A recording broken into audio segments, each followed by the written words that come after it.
के second phase की अधिसूचना जारी। आज से नामांकन प्रक्रिया शुरू।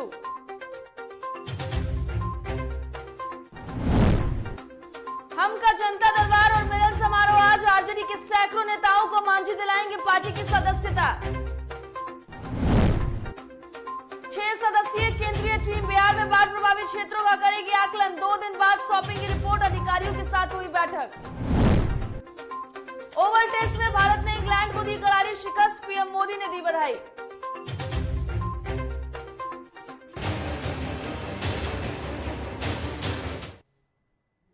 नमस्कार, डीटीवी भारत में आपका स्वागत है। मैं हूं पूजा वर्मा और अब खबरें विस्तार से। बिहार पंचायत चुनाव के दूसरे चरण के लिए अधिसूचना जारी हो गई है। 34 जिलों के 48 प्रखंडों में नामांकन का दौर आज से शुरू हो रहा है। नामांकन की अंतिम तिथि 13 सितंबर है। 18 सितंबर तक नाम वापसी की तारीख तय की गई है। उम्मीदवारों को इसी दिन चुनाव चिन्ह आवंटित किया जाएगा। 29 सितंबर को दूसरे चरण का मतदान होना है। राज्य निर्वाचन आयोग ने इस बार पंचायत चुनाव की गाइडलाइन में काफी कुछ बदलाव किए हैं, इसीलिए नॉमिनेशन प्रक्रिया में भी कई नियम जोड़े गए हैं। तो आज से नामांकन प्रक्रिया शुरू हो गई है। पंचायत चुनाव को लेकर जो सेकेंड फेज है उसको लेकर अधिसूचना आज से जारी हो गई है। 7 तारीख यानी कि आज से नामांकन की प्रक्रिया 13 तारीख तक चलने वाली है और पंचायत चुनाव की सेकेंड फेज की अधिसूचना जारी होने के साथ साथ कई ऐसे जिले हैं जहां पर अब नामांकन की प्रक्रिया शुरू हो जाएगी। साथ ही साथ आपको बता दें कि लगातार पंचायत चुनाव को लेकर के प्रशासनिक तैयारियां जो हैं वो भी जोरों शोरों से की जा रही है।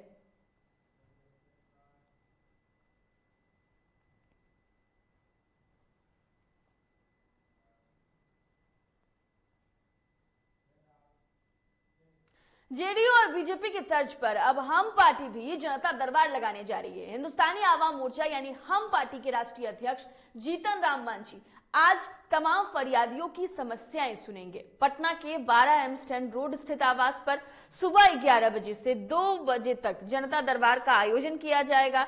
साथ ही इसी दौरान मिलन समारोह का भी आयोजन किया जाएगा। इस कार्यक्रम में आरजेडी नेता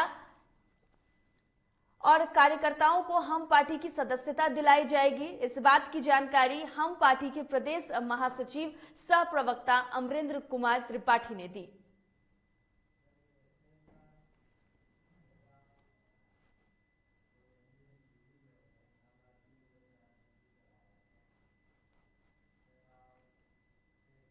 लालू प्रसाद यादव के बड़े लाल तेज प्रताप यादव द्वारा नए छात्र संगठन बनाए जाने के बाद अब राजनीति तेज हो गई है, जिसको लेकर बिहार सरकार के मंत्री सम्राट चौधरी ने तंज किया। साथ ही पूर्व केंद्रीय मंत्री नागमणि ने लालू परिवार पर निशाना साधा है। इस दौरान उन्होंने कहा कि लालू यादव परिवार में भ्रष्टाचार की नींव से खुशहाली लाना चाहते थे, लेकिन ऐसा हुआ नहीं और घर में ही लड़ाई जारी है। वहीं बचाव में राजद प्रवक्ता मृत्युंजय तिवारी ने कहा कि ये पार्टी को मजबूत करने के लिए तेज प्रताप यादव ने बेहतर रणनीति बनाई है। इसमें स्पष्ट तौर पर कहा दिया है कि राष्ट्रीय जनता दल अक्षम हो गई है, इसलिए राजद के एक युवराज अब एक अलग विंग बना है। तो राष्ट्रीय जनता दल काम करने में अक्षम हो गई है, इसलिए ना राष्ट्रीय जनता दल के एक युवराज को एक व्यवस्था खड़ा करनी पड़ रही। तो अक्षम हो गई तो हम लोग क्या कर सकते हैं, ये हमारा दोष नहीं है। वो तो आरजेडी का अपना मामला है, उस पर हमारा कोई कमेंट्स नहीं है। लेकिन अब इन लोग भ्रष्टाचार के द्वारा जो घर खुशहाल हुआ है उस घर का क्या स्थिति हो, आपस में लड़ना। रावण का नाश ऐसी थोड़े हुआ है। और इसमें मिर्च मसाला लगा करके वो जो तड़का लगा रहे हैं इससे कुछ हासिल नहीं होगा, क्योंकि सबको पता है राष्ट्रीय जनता दल पार्टी बिहार में सबसे बड़ी पार्टी है और नेता प्रतिपक्ष श्री तेजस्वी यादव जी को लगातार श्री तेज प्रताप जी कहते रहे हैं कि हमारा अर्जुन है, हम कृष्ण हैं। तो कृष्ण और अर्जुन की जोड़ी में जो लोग देख रहे हैं मतभेद, ये सब होने वाला नहीं है। उसको बीजेपी हो जेडीयू हो, हमारे विरोधियों को कुछ भी हासिल नहीं हो। गोपालगंज में पंचायत चुनाव के मद्देनजर डीएम ने एक प्रेस वार्ता की, जहां उन्होंने नामांकन को लेकर जानकारी दी है। जिलाधिकारी ने बताया है कि 13 पंचायत के 421 पदों को लेकर मंगलवार को विजयपुरी प्रखंड में नामांकन होगा। वहीं पीसी में मौजूद एसपी आनंद कुमार ने बताया कि जिले में शांतिपूर्ण मतदान को लेकर गोपालगंज में 4000 से ऊपर लोगों पर धारा 107 के तहत अब तक कार्रवाई की गई है।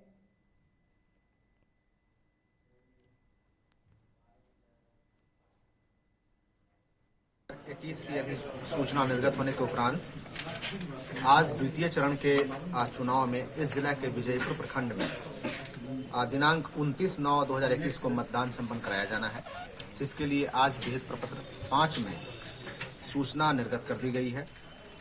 इस विजयपुर प्रखंड में कुल संबद्ध पंचायतों की संख्या 15 है और मतदान केंद्र की संख्या 201 है। पंचायत चुनाव से पूर्व देशी और विदेशी शराब का बरामद होना उत्पाद विभाग और नालंदा पुलिस के लिए राहत की बात है। बता दें आपको कि पंचायत चुनाव को लेकर अभी से ही शराब का जखीरा शराब माफियाओं के द्वारा इकट्ठा करना शुरू हो गया है। इसी कड़ी में उत्पाद विभाग के इंस्पेक्टर विजय कुमार को यह गुप्त सूचना मिली कि शहरी क्षेत्र इलाके में बिहार थाना क्षेत्र इलाके के भैंसासुर चौक पर किराए के मकान में शराब माफिया शराब का धंधा कर रहे हैं। सूचना पर तुरंत कार्रवाई करते हुए उत्पाद विभाग इंस्पेक्टर विजय कुमार की अगुवाई में मकान में छापेमारी की गई तो मकान बंद पाया गया, जिसके बाद जैसे ही उत्पाद विभाग की टीम के द्वारा बंद मकान को खोला गया तो उसके अंदर 268 कार्टन जो है और पैक उत्पाद विभाग ने बरामद किया है।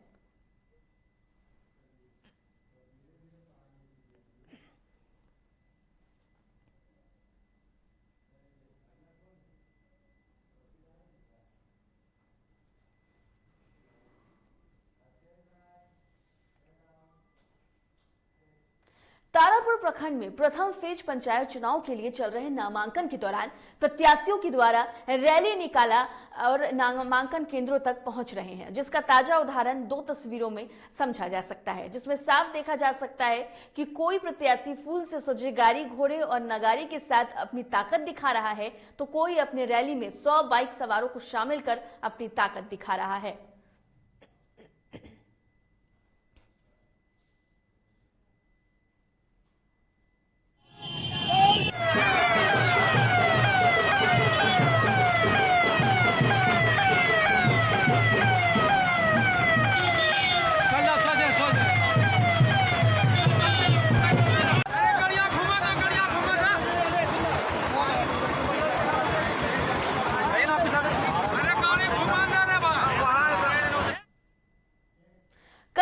से विवादों और मीडिया में सुर्खियों में रहने वाला मदरसा हमीदिया की जमीन का नापी प्रारंभ हो गया है। मदरसा के सचिव डब्बू खान की निगरानी में जमीन का नापी हुआ और सचिव डब्बू खान ने कहा कि मदरसा की एरिया की पूरी जमीन का नापी होगा। नापी होने के बाद किराएदारों का किराया तय किया जाएगा।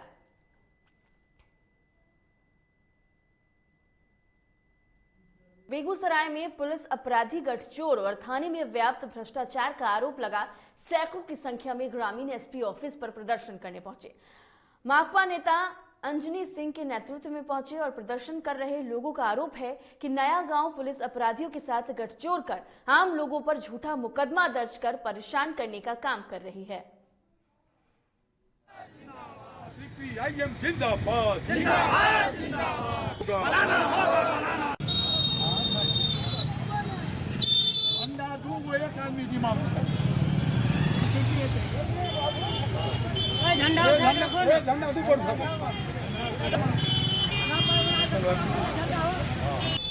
कि आज रक्षक ही भक्षक बनने को बेताब है। गरीब लोगों पर कमीशन खोर एजेंटों के सहारे निर्दोष को फंसाना और अपराधियों से साठगांठ करके आम लोगों को परेशान करना, कानून व्यवस्था की मर्यादा को तोड़ना, जनता के रक्षा करने के तमाम मुद्दों को हाशिए पर ढकेलना, ये आज थाना की विशेषता और थाना का परिभाषा हो चुका है। क्या आप लोग? इसलिए हमारा मांग है कि थाना को भ्रष्टाचार मुक्त बनाओ, आरक्षी सेवा को जनहितकारी और जन सरोकार सेवा में तब्दील करो। बक्सर के डुमरांव अनुमंडल के नचाप गांव में नाली और गली के निर्माण कार्य प्रारंभ किया गया है। आपको बता दें कि गांव में नाली और गली नहीं बनने के कारण घरों का गंदा पानी सड़क पर ही रहता था, जिससे सड़क पर सालों भर जल जमाव की स्थिति बनी रहती थी। नाली बनने के कारण लोगों को इस समस्या से निजात मिलेगा, जिसके लिए वहां की जनता कई बार जनप्रतिनिधियों और अधिकारियों के यहां दौड़ लगा रही थी। का नाली आपको लगभग 500 मीटर का ये है, सड़क प्लस नाली जी। ये कब से काम चल रहा है? काम तो हो रहा है, अभी 20 दिन से काम हो रहा था, लेकिन पानी पड़ने से हम लोग को परेशानी हो रही थी। बीच में 10 दिन से बरसात हो रहा था। हम लोग रोज डेली मोटर से पानी नाली को निकाल कर वैसे कार्य हम लोग कर रहे हैं। नाली सड़क में से लोगों में बहुत सा उत्साह है। मोकामा टाल क्षेत्र अवस्थित घोसवारी पशु चिकित्सालय इन दिनों पशुपालकों के लिए अभिशाप बनता जा रहा है। इस केंद्र पर मवेशियों के इलाज की बजाय पशुपालक को जेब खाली की जा रही है। पशु दवा के नाम पर मोटी रकम की वसूली पशुपालकों से की जा रही है और जिनमें भारी आक्रोश पनप रहा है। पशुपालकों का आरोप है कि पशु चिकित्सा पदाधिकारी का आगमन भी अनियमित रूप से केंद्र पर होता है, जिस कारण बिचौलियों के पोबारा हो रहे हैं। हालांकि पशु चिकित्सा पदाधिकारियों ने पशुपालकों की शिकायतों को सिरे से खारिज कर दिया है।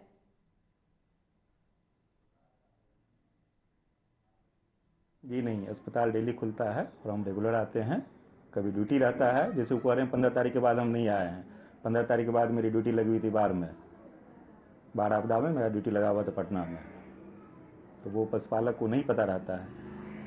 जहाँ तक पैसे लेने की बात है, तो पैसा नहीं आया तो पशुपालक जो आते हैं, जो 1 रुपया 2 रुपया जो नाम लिखाई लगता है पशुपालक से, वही लिया जाता है। यदि कोई पशुपालक कह रहा है ज़्यादा पैसे का, तो वो गलत है। यदि वो बक्सर के नए सदर अनुमंडल पदाधिकारी धीरेन्द्र मिश्रा ने पदभार ग्रहण किया, वहीं निवर्तमान अनुमंडल पदाधिकारी कृष्ण कुमार उपाध्याय ने अपने नव पदस्थापना के जिले नालंदा के लिए रवाना हो गए। इसके पूर्व पत्रकारों से बात करते हुए निवर्तमान अनुमंडल पदाधिकारी कृष्ण कुमार उपाध्याय ने कहा कि जिस प्रकार से अनुमंडल क्षेत्र के लोगों का सहयोग उन्हें मिला है, उम्मीद है कि वही सहयोग नए पदाधिकारी को भी मिलता रहेगा। बहुत अच्छा लग रहा है कि नए पदाधिकारी मिले हैं, नई ऊर्जा के साथ काम करेंगे। हम लोगों के साथ में आप सबका जो काम रहा वो भी बक्सर के लोग याद रखें, ये कामना है। और जैसे हम लोगों को सहयोग मिला, उसी तरह से आने वाले एसडीएम साहब को भी सहयोग मिले, ऐसी कामना है।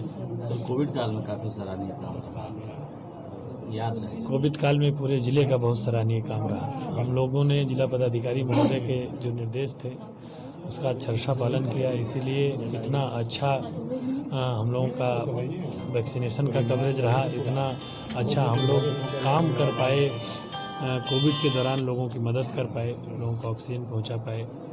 बहुत हेल्थ डिपार्टमेंट के भी लोगों का बहुत सहयोग रहा इसमें, और विशेष करके आप लोगों का भी बहुत सहयोग रहा। तो ओवरऑल मैं सबको धन्यवाद दूंगा और शुभकामना दूंगा कि सभी लोग खुशहाल रहें, बक्सर खुशहाल रहे और लगातार प्रगति करता रहे। बिल्कुल आएगी, निश्चित रूप से आएगी। हमेशा जहाँ भी कोई रहता है, तो मेरा तो अब तक का 11 वर्षों के सेवा का अब तक का सबसे लंबा कार्यकाल रहा है।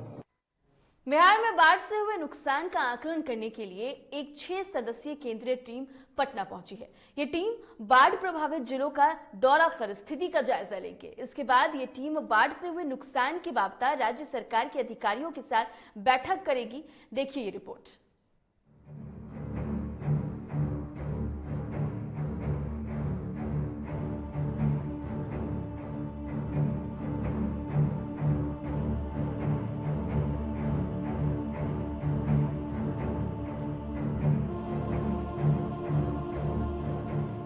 हर साल की तरह बिहार में इस बार भी बाढ़ ने तबाही मचा रखा है। इस बाढ़ की विभीषिका ने बीते कई दिनों से बिहार के लगभग 20 से भी अधिक जिलों को तबाह कर दिया है, तो जनजीवन के साथ ही मवेशियों को भी मुश्किलों का सामना करना पड़ रहा है।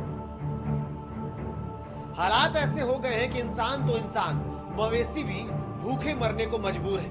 तो इस बाढ़ ने अब तक कई जिंदगियों को ले लिया है।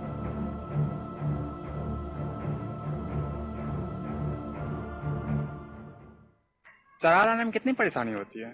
40 रुपया रोज भाड़ा ले छै गरीब। कहाँ से लाते हैं? जजुआ मिले छै, एक छोड़ नहीं ले छै। जजुआ मिले छै वजह रोज जाए छै। आइ सनहा, आइ पचबी, आइ बलिया, टंडारी, करतारपुर। ये सब बेगूसराय में पड़ता है? बेगूसराय से लाते हैं खगड़िया में।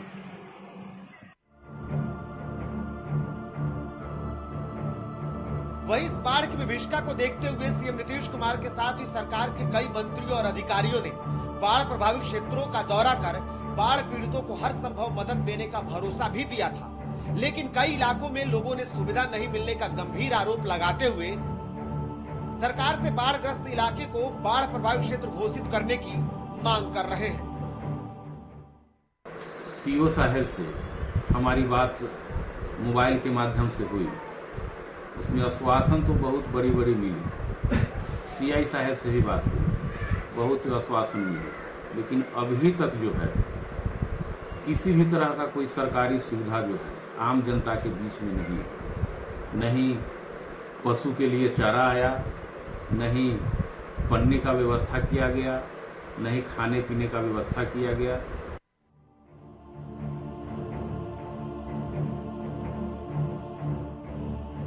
वहीं पिछले कई दिनों से बाढ़ का दंश झेल रहे बिहार के कई बाढ़ प्रभावित इलाकों का जायजा लेने के लिए एक 6 सदस्यीय केंद्रीय टीम बिहार पहुंची है, जो अधिकारियों के साथ बैठक कर बाढ़ प्रभावित जिलों का दौरा कर तबाही का जायजा लेगी। इसके बाद यह टीम बाढ़ से हुए नुकसान का आकलन कर राज्य सरकार के अधिकारियों के साथ बैठक करेगी।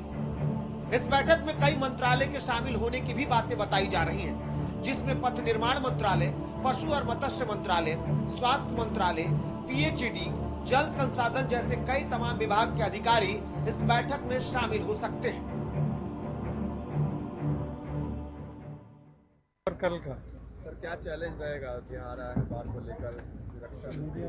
सर सेलेक्ट मार्क से भी जाएंगे या एरियल सर्वे भी? अब देखते हैं, जो अब यहाँ बैठ के मीटिंग में डिसाइड होगा।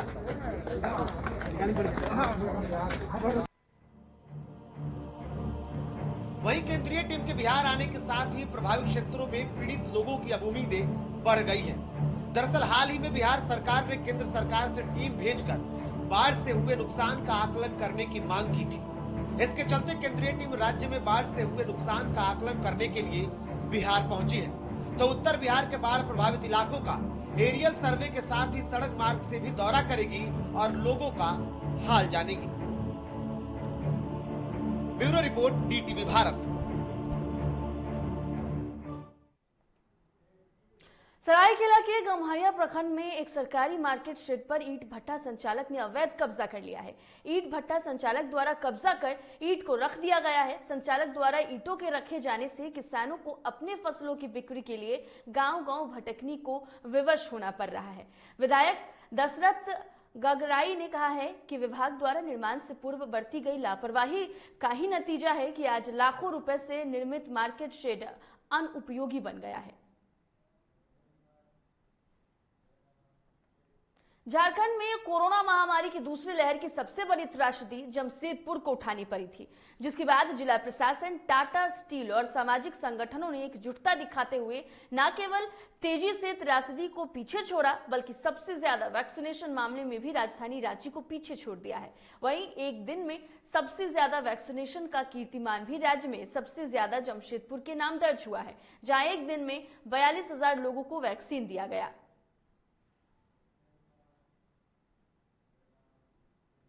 जमशेदपुर में किन्नरों ने सोमवार को धारा 377 हटाए जाने की तीसरी वर्षगांठ पर सड़कों पर ढोल नगारों के साथ जश्न मनाया। किन्नरों ने इसे राष्ट्रीय पर्व की संज्ञा देते हुए कहा है कि जिस तरह स्वाधीनता दिवस और गणतंत्र दिवस पर देशवासी जश्न मनाते हैं, उसी तरह किन्नर समुदाय भी आज के दिन को अपने समुदाय के लिए आजादी का दिन मानते हैं।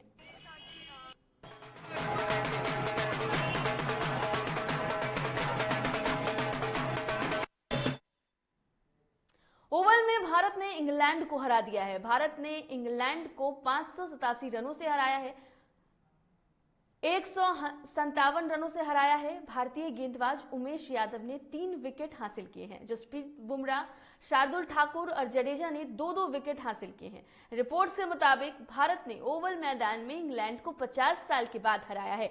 इसी के साथ भारत ने 5 मैचों की सीरीज में 2-1 की अपरोजय बढ़त ली है और पीएम मोदी ने भारत की जीत पर बधाई दी है।